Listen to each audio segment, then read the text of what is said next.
Hello students, स्वागत है आपका वोल्केनो आईएएस के इस प्लेटफॉर्म पे। स्टूडेंट्स, अगर हम बात करें इस लेक्चर की तो ये लेक्चर हमारा एनसीईआरटी सीरीज़ का लेक्चर है, जिसके अंदर हम एनसीईआरटी जो बुक्स हैं उनको यहाँ पे कंप्लीट कर रहे हैं। एनसीईआरटी बुक्स जो हमारे यूपीएससी के सिविल सर्विस एग्ज़ाम के लिए काफ़ी ज़्यादा इम्पोर्टेंट हैं। काफ़ी ज़्यादा इम्पोर्टेंट इस तरीके से हैं, अगर आपको बेसिक अपनी फाउंडेशन है, जो बेसिक फाउंडेशन है, नींव जो मजबूत करनी है, उसके लिए भी काफ़ी ज़्यादा इम्पोर्टेंट है हमारी एनसीईआरटी बुक्स। तो यहाँ पे हम एनसीईआरटी सीरीज़ के अंदर 6th क्लास से लेकर 12th क्लास तक की जो एनसीईआरटीज हैं उनको कवर कर रहे हैं। इसके अलावा अगर हम बात करें जो स्टैंडर्ड बुक्स हैं, जो बेसिक बुक्स हैं, जो यूपीएससी की प्रिपरेशन के लिए मस्ट हैं, उन बुक्स को भी यहाँ पे आपके लिए स्टार्ट किया गया है। जिसके अंदर हमने रिसेंटली जो बुक्स जो स्टार्ट की हैं, मेडिवल इंडिया के लिए जो सतीश चंद्रा की किताब है, जो ओल्ड एनसीईआरटी जिसको बोला जाता था 2006 से पहले, तो सतीश चंद्रा की जो बुक है उसको हमने स्टार्ट किया है। यहाँ सतीश चंद्रा की बुक से हम रीड कर रहे हैं कि क्या क्या जो टॉपिक हैं वो इम्पोर्टेंट हैं, किस तरीके से जो मेडिवल हिस्ट्री हो इम्पोर्टेंट है, उन सबको कवर कर रहे हैं। इसके अलावा अगर हम बात करें कि जो वो लक्ष्मीकांत जो पॉलिटी के लिए है वो हमने स्टार्ट की है। और आपकी जो अगर हम बात करें कि जो एनसीईआरटी सीरीज़ में हमने 6th क्लास की जो ज्योग्राफी एंड द हिस्ट्री की जो बुक हैं वो कंप्लीट करा दी हैं। आज जो ये चैप्टर है ये हमारा जो बेसिकली 7th क्लास की जो ज्योग्राफी की एनसीईआरटी है उसका 3rd चैप्टर है, जिसके अंदर हमारे अर्थ के अंदर किस तरीके से जो चेंज आते हैं उन सब के बारे में यहाँ पे हम बात करेंगे। स्टूडेंट, सबसे पहले आपको पता होना चाहिए कि हमने जो 6th क्लास की एनसीईआरटी पर जो रीड की उसके अंदर हमने रीड किया कि अर्थ सोलार सिस्टम में एग्जिस्टेंस के बारे में हमने रीड किया। हमने रीड किया कि अर्थ का जो सोलार सिस्टम के ऊपर जो एग्जिस्टेंस है उन सब के बारे में रीड किया कि किस तरीके से आउटर प्लैनेट्स क्या होते हैं, इनर प्लैनेट्स क्या होते हैं। फिर हमने देखा कि इंडिया के यहाँ पे जो लैंड फॉर्म्स हैं वो किस तरीके से क्रिएट हुए, प्लेन्स किस तरीके से आए, यहाँ पे जो डेक्कन प्लेट्यू है वो किस तरीके से फॉर्म हुआ, उसकी इम्पोर्टेंस क्या है, उन सब बातों के बारे में हमने 6th क्लास के अंदर देखा था।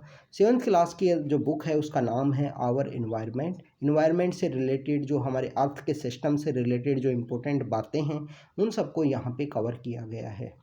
स्टूडेंट्स, अगर हम बात करें कि अभी तक हमने जो फर्स्ट चैप्टर रीड किया जिसके अंदर हमारे इन्वायरमेंट सिस्टम के बारे में बात की गई थी, सेकंड चैप्टर हमने रीड किया जिसके अंदर अर्थ के अंदर कोई फोर्सेज हैं, जो वोल्केनिक इरप्शन का होना, ये सब चीज़ें, वहाँ पे जो प्लेट्स हैं उनका फॉर्मेशन होना, उन सब के बारे में यहाँ पे हमने बात की। जो रॉक साइकिल है, ये सब जो कुछ टॉपिक हैं जो सेकेंड चैप्टर में कवर किए गए हैं। आज हम स्टार्ट करेंगे चैप्टर 3 को।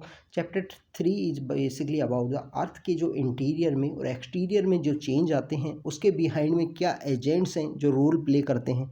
एक्सटीरियर के अगर इंटीरियर में कुछ चेंज आ रहे हैं, जैसे आप देखिए कि जो अर्थक्वेक है वो इंटीरियर की वजह से होता है। इंटीरियर में जो प्लेट्स के अंदर चेंज आता है, जो प्लेट्स एक दूसरे को कंटिन्यू पुश कर रही होती हैं, उनकी वजह से जो चेंज आता है, एक सडन जो डिस्ट्रप्शन क्रिएट होता है जो इंटीरियर प्लेट्स की वजह से होता है अर्थ के ऊपर में, जो हमको फील किया, आपने कभी ना कभी फील किया होगा अर्थक्वेक को, वोल्केनिक इरप्शन है। इसके अलावा स्टूडेंट्स, अगर हम बात करें कि जो एक्सटीरियर में जो फोर्सेज हैं, जैसे जो सैंड है उसका कहीं से इरोजन होना, फिर उसका डिपोजिशन होना कहीं पे, ऐसे कुछ फोर्सेज है जिसमें विंड भी है, वाटर भी है, ये रोल प्ले करते हैं। तो इरोजन एंड डिपोजिशन से रिलेटेड जो फोर्सेज हैं उनके लिए बेसिकली यहाँ पे एक्सटीरियर ऑफ द अर्थ के अंदर ये जो एजेंट हैं जो चेंज के रूप में काम करते हैं। तो स्टूडेंट्स, आज का जो चैप्टर है उसको स्टार्ट करते हैं, इसको काफ़ी डिटेल में रीड करते हैं। स्टूडेंट्स, सबसे पहले बात करें जो लिथोस्फेरिक पार्ट है हमारी धरती का, हमारे अर्थ का, इसके अंदर डिफरेंट काइंड ऑफ प्लेट्स होती हैं। लिथोस्फेरिक पार्ट में different kind of plates different type से टूटी हुई होती हैं, ब्रोकन डाउन होती हैं डिफरेंट पार्ट्स में, छोटे छोटे पार्ट्स में।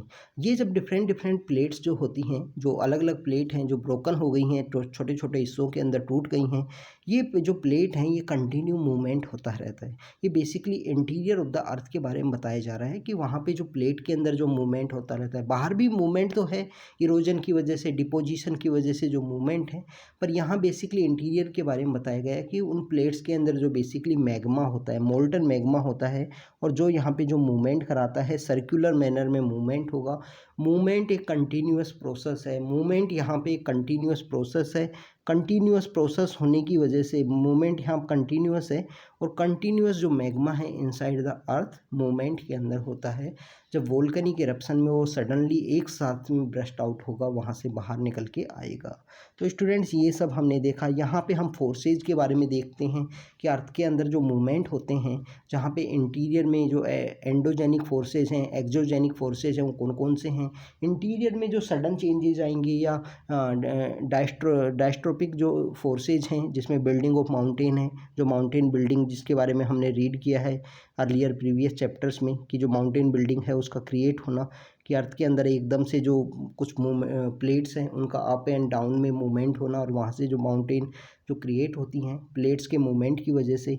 इसके अलावा अर्थक्वेक है, वोल्केनो है, लैंडस्लाइड है, ऐसे कुछ कुछ फोर्सेज है जो इंटीरियर ऑफ द अर्थ के अंदर जो चेंज आते हैं, वहाँ की वजह से उनका एक रिजल्ट यहाँ पे हमको देखने को मिलता है। एक्सटीरियर में हमने देखा कि जो इरोजन होगा, क्या डिपोजिशन होगा। अब उसके कुछ एजेंट हैं इरोजन एंड डिपोजिशन के। अब वो रिवर के थ्रू भी हो सकता है। रिवर के थ्रू सपोज कीजिए जो पानी है, पानी के थ्रू वहाँ पे मिट्टी को बहा के लेके जाया जाए, वाटर वहाँ पे बेसिकली जो सैंड का इरोजन हो। अगर विंड है, विंड के थ्रू भी सैंड का मूवमेंट हो सकता है, पानी का भी मूवमेंट हो सकता है, कुछ भी चेंज आ सकता है। इसके अलावा इसमें सी वेव्स की बात की गई है, ग्लेशियर्स की बात की गई है। तो ये सब यहाँ पे हम कम्प्लीटली इन सब चीज़ों के बारे में यहाँ पे हम देखेंगे। तो स्टूडेंट्स आप स्टार्ट करते हैं इस चैप्टर को। बेसिकली बात करें, जो मूवमेंट है इन प्लेट्स का, वो चेंज लाता है सरफेस के ऊपर, अर्थ के ऊपर में। बेसिकली जो प्लेट हैं, जो अर्थ के इंटीरियर में जो प्लेट्स हैं, जो एक्सटीरियर में जो प्लेट्स हैं, इनका जब भी कोई मूवमेंट के अंदर चेंज आएगा तो यहाँ पे हमको रिजल्ट है एक दूसरे परिणाम के रूप में हमको देखने को मिलेगा। अर्थ मूवमेंट है वो डिवाइड होता है on the basis of forces which cause them. The forces which are in the interior of the earth are called the endogenic forces। और जो यहाँ पे एक्सटीरियर में काम करते रहते हैं, जो फोर्सेज यहाँ पे मूवमेंट अर्थ के अंदर जो कुछ भी चेंज आने के लिए रिलेटेड, तो उनको एक्सोजेनिक फोर्स बोला जाता है। Endogenic forces sometime produce sudden movement at the outer, other times produce slow movement. Endogenic forces हैं, कभी कभी जो सडन मूवमेंट क्रिएट करेंगे, कभी कभी जो है स्लो मूवमेंट के रूप में क्रिएट करेंगे। जैसे सडन मूवमेंट की अगर हम बात करें तो अर्थक्वेक जो है, वोल्केनो की इरप्शन है, ये सडन मूवमेंट के एक पार्ट है। वोल्केनिक इरप्शन बेसिकली वो क्रिएट जब होता है वो स्लोली प्रोसेस है। तो ये बेसिकली यहाँ पे बताया गया है कि अर्थ के मूवमेंट के अंदर जो चेंज आता है, इसमें बहुत तरीके के जो फोर्सेज हैं जो वर्क प्ले करते हैं। इसके अंदर बताया गया है कि दो जो फोर्सेज हैं, एंडोजेनिक फोर्सेज जो इंटीरियर ऑफ द अर्थ में होते हैं, एक्सोजेनिक फोर्सेज जो एक्सटीरियर ऑफ द अर्थ में होते हैं, और वो काफ़ी ज़्यादा जो इम्पोर्टेंट रोल प्ले किया गया है इन फोर्सेज के द्वारा। तो स्टूडेंट्स आप देखिए कि किस तरीके से जो वोल्केनिक इरप्शन होता है, तो वोल्केनिक इरप्शन बेसिकली यहाँ पे जो प्लेट्स हैं इनका जो मूवमेंट है, यहाँ पे मैग्मा है, ये कंटिन्यू मूवमेंट प्रोसेस के अंदर होगा, और फिर ये ब्रस्ट आउट होके बाहर निकलेगा, यहाँ से ब्रस्ट आउट होके यहाँ से बाहर निकलेगा। तो इन सब जो टॉपिक्स हैं, इन सब के बारे में हमको डिटेल में पता होना चाहिए कि इन पे क्रस्ट है, मेंटल है, जहाँ से ये मैग्मा है वो बाहर निकलता है, और इसके अलावा जो चेंजेज यहाँ पे क्रिएट करता है अर्थ के स्ट्रक्चर के ऊपर में, इसको बारे में हमको यहाँ पे हमको पता होना चाहिए। अगर हम बात करें कि वोल्केनो की, वोल्केनो है जो अर्थ के क्रस्ट से हम मेल्टन फॉर्म में, मोल्टन मटेरियल के रूप में इरप्ट होता है सडनली। और when the lithosphere plate move the surface of the earth, जो अर्थ का जो सरफेस है वो बेसिकली यहाँ वाइब्रेट करेगा। वाइब्रेट करने की वजह से जो यहाँ पे एक्टिविटी क्रिएट होती है उसको बोला जाता है अर्थक्वेक। तो यहाँ पे हमने देखा वोल्केनो के बारे में, देखा अर्थक्वेक के बारे में, देखा कि वोल्केनो में बेसिकली ओपनिंग, अर्थ की जो क्रस्ट है उसका ओपनिंग हो जाएगा, वहाँ से मटेरियल जो मैग्मा है वो कंटिन्यू बाहर आएगा, सडनली इरप्ट होगा। वो अगर हम बात करें कि यहाँ पे एकदम से शेकिंग हो, वाइब्रेट क्रिएट किया जाए अर्थ के यहाँ प्लेट के ऊपर में, तो यहाँ पे इसको अर्थक्वेक बोला जाता है।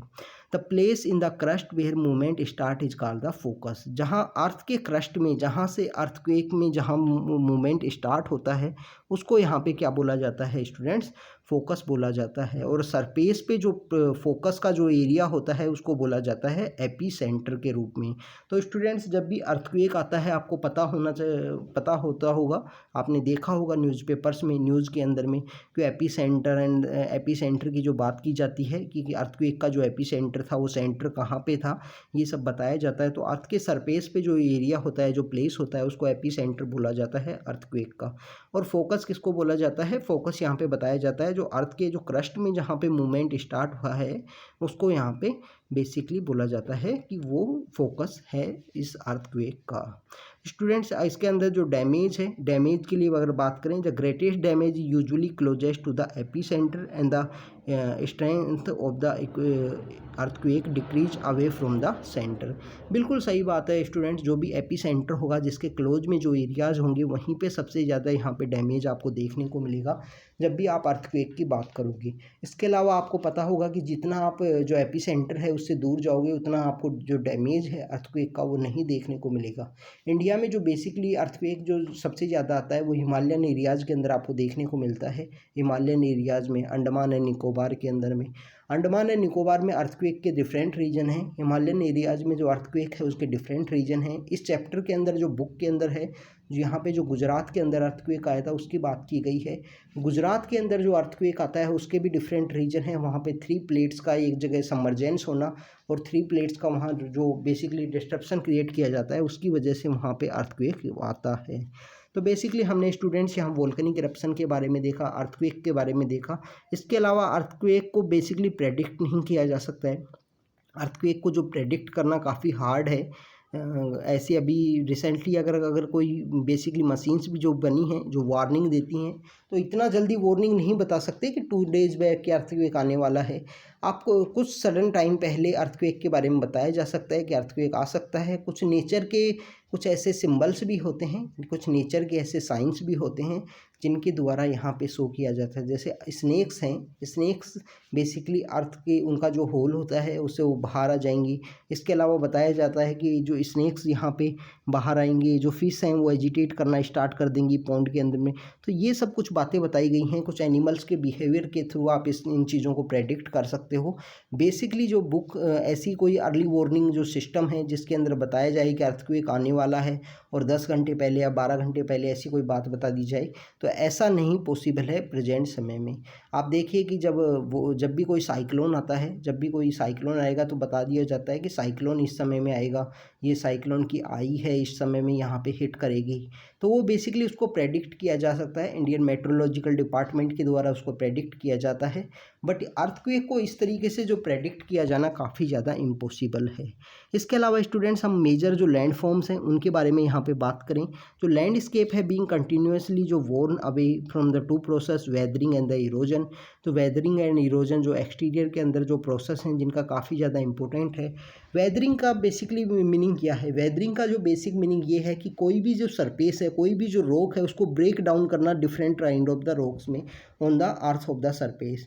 इरोजन क्या है? जो वेदरिंग हुई हैं, जो डिफरेंट लैंडस्केप जो क्रिएट हुई हैं उनको different agents like the water के थ्रू, एयर के थ्रू, आइस के थ्रू उन इरोडेड मटेरियल को एक जगह ट्रांसपोर्ट करके एक जगह डिपॉजिट करना, ये बेसिकली यहाँ पे कुछ जो वेदरिंग के प्रोसेस के बाद में जो यहाँ पे बाई प्रोडक्ट होते हैं, जो प्रोडक्ट होते हैं उनको बेसिकली यहाँ पे इरोजन के थ्रू यहाँ पे ट्रांसपोर्ट किया जाता है और डिपॉजिट किया जाता है। This process of the erosion and deposition create different land forms on the surface of the earth. बिल्कुल सही बात है स्टूडेंट्स, ये जो इरोजन के प्रोसेस की वजह से जो different kind of the land forms जो क्रिएट किए होते हैं सरफेस के ऊपर में, ये सब आपको यहाँ पे देखने को मिलेंगे। स्टूडेंट्स इसके अंदर हम देखिए कि यहाँ पे जो अर्थक्वेक है उसके बारे में बताया गया है कि बेसिकली एपी सेंटर के बारे में, जो अर्थ के सरफेस के ऊपर जो एरिया होता है उसको एपी सेंटर बोलते हैं। यहाँ पे जो फोकस है, जो क्रस्ट के अंदर जो एरिया होगा, इसका जो बेसिकली जो आपको जितना भी इसका जो आपको इंटेंसिटी है जो देखने को फील करने को मिलेगी वो नियर द एपी सेंटर आपको ज़्यादा से ज़्यादा फील करने को मिलेगी। उसके बाद में धीरे धीरे जितना आप दूर जाते जाओगे एपी सेंटर से, आपको इसकी जो अर्थक्वेक की जो इंटेंसिटी है वो कम होती जाएगी। स्टूडेंट्स इसके अलावा हम बात करें कि हमने देखा कि अर्थ के यहाँ पे चेंज आते हैं, जैसे इस तरीके से जो वाटरफॉल्स हैं इनका भी यहाँ पे क्रिएशन होता है। तो स्टूडेंट्स आप वाटरफॉल्स के बारे में आप बेसिकली कमेंट सेक्शन के अंदर कोई इंडिया के 2-3 वाटरफॉल्स हैं, कौन से स्टेट के अंदर लोकेटेड हैं, कोई इंपॉर्टेंट वाटरफॉल हो उसके बारे में आप ज़रूर बताना। हमारे जो सदर्न इंडिया के जो स्टेट्स हैं वहाँ पे वाटरफॉल्स आपको बहुत ज़्यादा देखने को मिलेंगे। हिमालयन एरियाज़ में भी आपको देखने को मिलेंगे बट सदर्न एरिया के अंदर ज़्यादा हैं वाटरफॉल्स। इसमें छत्तीसगढ़ का एरिया भी है, जिसके अंदर हम कर्नाटका के एरिया की बात करें वहाँ भी है। तो वाटरफॉल इंडिया के नॉर्दर्न इंडिया में जो प्लेन्स का एरिया है यहाँ पे तो आपको कम्प्लीटली एब्सेंट है, वाटरफॉल्स का ऐसा कोई भी एक्टिविटी नहीं है। वाटरफॉल्स आपको डेक्कन एरिया में देखने को मिलेंगे, आपको हिमालयन एरिया के अंदर देखने मिलेंगे। तो स्टूडेंट्स अब हम बात करते हैं कि जो पानी है, जब पानी जब रनिंग करता है सरफेस के ऊपर, अर्थ के सरफेस के ऊपर, और जब रिवर है वो बेसिकली यहाँ पे एक स्टेप के थ्रू हिल से जो गिरे तो उसी को वाटरफॉल यहाँ पे बोला जाता है, जिसके बारे में हमने यहाँ पे अभी देखा। स्टूडेंट्स इसके अलावा हम बात करें, जब भी कोई रिवर है, रिवर यहाँ पे ट्रैवल करते समय जो स्नेक की तरह यहाँ डिफरेंट सेक्टर्स में जो यहाँ पे जो बेसिकली इस तरीके की जो शेप है वो क्रिएट करती है, इसको यहाँ पे जो बोला जाता है वो बोला जाता है स्टूडेंट्स, क्या बोला जाता है, मिएंडर्स क्रिएट किया जाती हैं, इसको मिएंडर बोलते हैं। तो मिएंडर्स यहाँ अर्थ के द्वारा यहाँ क्रिएट किए जाएंगे। यहाँ पे जो बेसिकली अर्थ के इस तरीके जो रिवर के इस तरीके से जो शेप क्रिएट करने की वजह से आपको यहाँ पे जो लेक्स हैं उसका फॉर्मेशन भी देखने को मिलेगा। आपको यहाँ पे देखने को मिलेगा कि रिवर यहाँ पर जो ये यंग स्टेज के अंदर जब होती है, जब ये एक्टिविटी होंगी, पर जब रिवर अपना जब समुद्र के पास पहुँचने वाली होती है तो डिफरेंट यहाँ लाइंस के अंदर वो डिवाइड होगी, इसको बेसिकली डेल्टा बोला जाता है। इंडिया के अंदर एक काफ़ी ज़्यादा फेमस डेल्टा है, अगर आपको पता होगा तो उस डेल्टा को, अगर सुंदरबन डेल्टा है जो हमारे वेस्ट बंगाल के अंदर लोकेटेड है, तो काफ़ी ज़्यादा जो फेमस डेल्टा है। इस तरीके से रिवर जब भी अगर समुद्र में मिलने से पहले डिफरेंट काइंड ऑफ जो डिस्ट्रीब्यूटरीज हैं उनके अंदर डिवाइड हो जाती है, तो उसको यहाँ पे बोला जाता है डेल्टा। स्टूडेंट्स आपको एक जानकर एक बात पता होगी कि जो वेस्टर्न इंडिया में जो रिवर्स फ्लो करती हैं, जो वेस्टर्न साइड में फ्लो करती हैं अरेबियन सी के अंदर जिनका डाउनफॉल होता है, वो रिवर्स बेसिकली यहाँ पे डेल्टा नहीं बनाती हैं। एक तो उनकी लेंथ बहुत कम होती है, सेडिमेंट्स बहुत कम होते हैं उनके पास, बेसिकली जो सेडिमेंट्स वहाँ पे डिपॉजिट हों और वो डेल्टा में क्रिएट हों। तो वेस्टर्न फ्लोइंग रिवर्स हैं इंडिया के अंदर में, जो अरेबियन सी के अंदर जो यहाँ पे मिल जाती हैं लास्ट में जाके, तो इसमें साबरमती है, माही है, नर्मदा है, ताप्ती है। साबरमती, माही, नर्मदा एंड ताप्ती, ये 4 रिवर हैं जो बेसिकली डेल्टा नहीं बनाती हैं। इसके बिहाइंड में रीज़न ये है, एक तो इन रिवर्स की जो लेंथ है वो काफ़ी कम है, दूसरा क्या है कि जो सेडिमेंट्स हैं वो काफ़ी कम हैं। ये काफ़ी ज़्यादा इंपॉर्टेंट बातें हैं इन रिवर्स के बारे में। इसमें माही वो रिवर है जो हमारी ट्रॉपिक ऑफ कैंसर है 23.5, ट्रॉपिक ऑफ कैंसर को 2 टाइम्स ये कट करती है, एक बार मध्य प्रदेश से ऊपर आते हुए और फिर राजस्थान से नीचे वापस गुजरात की तरफ जाते हुए ये 2 टाइम्स जो ट्रॉपिक ऑफ कैंसर है उसको यहाँ पे कट करती है। इससे रिलेटेड भी काफ़ी आपको एग्जाम्स के अंदर क्वेश्चन देखने को मिलेंगे कि कौन सी रिवर है वो ट्रॉपिक ऑफ कैंसर को 2 टाइम्स कट करती है, तो इसके अंदर जो आंसर है वो माही है।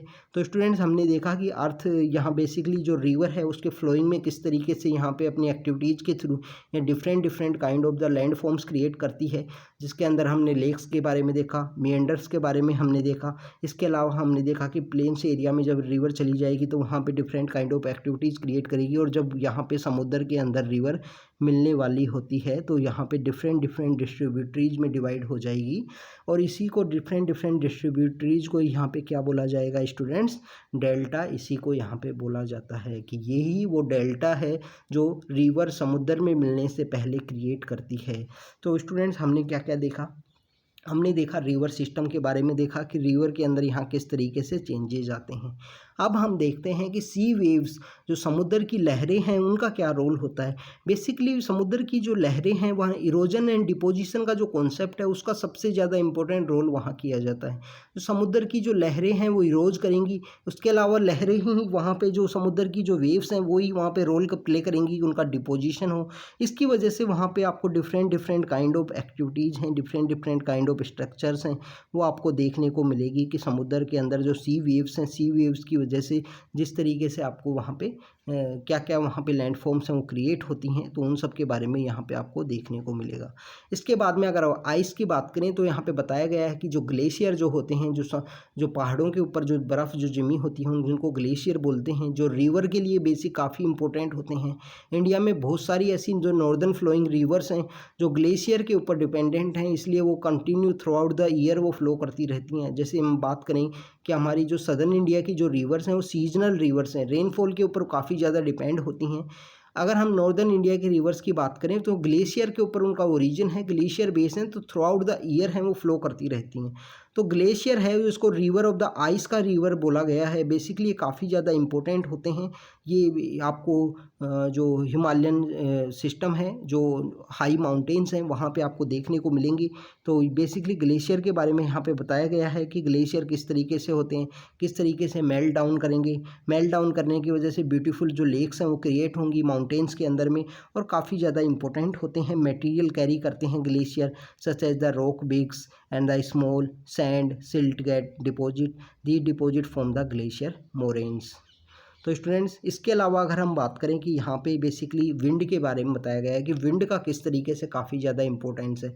विंड के बारे में अगर आपको विंड की इंपॉर्टेंस आपको शो करनी है, आपको देखनी है, तो स्टूडेंट्स आप डेजर्ट का जो लैंड फॉर्म्स है उनके बारे में आप देखिए कि जो डेजर्ट के लैंड फॉर्म्स की वजह से जो मशरूम रॉक्स वहाँ पे क्रिएट होती हैं। बेसिकली मशरूम रॉक क्या हैं कि रॉक जो हैं बेसिकली जो मशरूम की शेप में वहाँ पे जो रॉक्स क्रिएट होती हैं, क्योंकि विंड की वजह से जो कुछ जो यहाँ पे जो बेसिकली कुछ यहाँ पे जो सैंड है उसको कैरी किया जाता है या डिपॉजिट कर दिया जाता है, जिससे मशरूम शेप की जो रॉक्स यहाँ पे क्रिएट होंगी, वो मशरूम जो शेप की रॉक्स क्रिएट होंगी उनको यहाँ पे मशरूम जो बेसिकली रॉक बोला जाता है स्टूडेंट्स। इसके अलावा आपको देखने को मिलेगा कि यहीं पे हमको लोएस नाम की एक जो डिपोजिशन है जो चाइना के अंदर काफ़ी ज़्यादा आपको देखने को मिलेगी, वो भी यहाँ पे क्रिएट होती है, जिसके अंदर जो बेसिकली जो सैंड है उसको एक जगह डिपॉजिट होना ड्यू टू द विंड की वजह से, तो वहाँ पे इस एक्टिविटी को भी हमको यहाँ देखने को मिलेगा। तो स्टूडेंट्स हमने सैंड के विंड के बारे में देखा, विंड की वजह से जो सैंड के डिफरेंट जो लैंड फॉर्म्स हैं वो क्रिएट होते हैं। हमने आइस की वजह से जो ग्लेशियर बनते हैं उनके बारे में देखा। हमने देखा कि जो सी वेव्स हैं उनका क्या इंपॉर्टेंट रोल है। इसके अलावा हमने देखा कि जो वाटर है, वाटर में जो डेल्टा बनता है, मिएंडर्स बनते हैं, ऑक्सबॉक्स लेक्स बनती हैं, तो उन सब के बारे में यहाँ पे हमने देखा। हमने देखा कि किस तरीके से यहाँ पे जो वाटरफॉल हैं वो क्रिएट होते हैं, इन सब के बारे में देखा। इंटीरियर ऑफ द अर्थ में हमने अर्थक्वेक के बारे में देखा और वोल्केनिक इरप्शन के बारे में यहाँ पे हमने देखा। तो स्टूडेंट्स इंटीरियर के बारे में जो लैंड फॉर्म्स क्रिएट हुए हैं अर्थ के ऊपर में, अर्थ के सरफेस के ऊपर में, उन सब के बारे में भी हमने देखा है कि कैसे यहाँ पे जो लैंड फॉर्म्स हैं वो क्रिएट हुए हैं। जिसमें सबसे पहले अगर हम बात करें कि जो वोल्केनिक इरप्शन है, जो एक स्लो प्रोसेस के थ्रू मैग्मा यहाँ पे इकट्ठा होता है, एकदम सडन वे में वो ब्रस्ट आउट होता है। इसके अलावा अर्थक्वेक है, वो sudden movement of the plates या कोलिजन ऑफ द प्लेट की वजह से वो क्रिएट होता है, जिसके अंदर हमने फोकस के बारे में देखा, एपिसेंटर के बारे में देखा। जो सरफेस पे जो पॉइंट होता है उसको एपिसेंटर बोलते हैं। स्टूडेंट्स ये सब जो पॉइंट्स हैं इन सब के बारे में हमको पता होना चाहिए। इसके अलावा एक इम्पोर्टेंट बात ये है कि यहाँ पे जो बेसिकली हमने सी विंड्स के बारे में देखा था। सी विंड्स की वजह से जो बेसिकली ये स्ट्रक्चर्स क्रिएट होते हैं, जहाँ पे सी विंड्स के द्वारा यहाँ पे इरोजन एंड डिपोजिशन का जो रोल प्ले किया जाता है। स्टूडेंट्स इसके अलावा जब हमने अर्थक्वेक के बारे में देखा, तो अर्थक्वेक को बेसिकली मेजर करने के लिए कुछ स्केल्स हैं वो काफ़ी ज़्यादा इंपॉर्टेंट है। तो इस स्केल्स के बारे में यहाँ सिस्मोग्राफ जो स्केल है उसके बारे में यहाँ बताया गया है। इसके अलावा मरकोली भी एक बेसिकली एक स्केल है जिसके द्वारा हम हायर स्टैंडर्ड बुक्स के अंदर रीड करेंगे, जिसके बारे में रिक्टर स्केल है, जिसके ऊपर में जो अर्थक्वेक है उसको यहाँ पे मेजर किया जाता है कि अर्थक्वेक की जो इंटेंसिटी थी वो कितनी अच्छी थी, कितनी बेकार थी। अगर ज़्यादा हाई अगर इंटेंसिटी होती है तो वहाँ पे जो डिस्ट्रक्शन है उसका जो चांसेज हैं वो हाई होते हैं स्टूडेंट्स। तो स्टूडेंट्स ये हमारा थर्ड चैप्टर था, जिसमें बेसिकली जो कुछ बेसिक बातें हैं, इतना हायर लेवल की जो अगर हम बात करें कि इन जो टॉपिक्स के बारे में जो डिटेल है, जो हाई स्टैंडर्ड की जो बुक्स होंगी उनके अंदर हम रीड करेंगे इन टॉपिक्स के बारे में डिटेल में। अभी तो बेसिकली यहाँ पे इरोजन के बारे में, डिपोजिशन के बारे में, एक्सटीरियर जो एजेंट्स हैं, इंटीरियर जो एजेंट्स हैं, जो फोर्सेज हैं जिनका रोल प्ले किया जाता है अर्थ के ऊपर में, उन सब के बारे में यहाँ पे बात की गई है। तो स्टूडेंट्स आप इनको चैप्टर्स को अच्छे से रीड कीजिए, बुक के थ्रू रीड कीजिए पहले, उसके बाद में लेक्चर देखिए, या लेक्चर देखने के बाद में बुक को रीड कीजिए, तो आपको समझने में काफ़ी आसानी होगी। तो student thank you very much.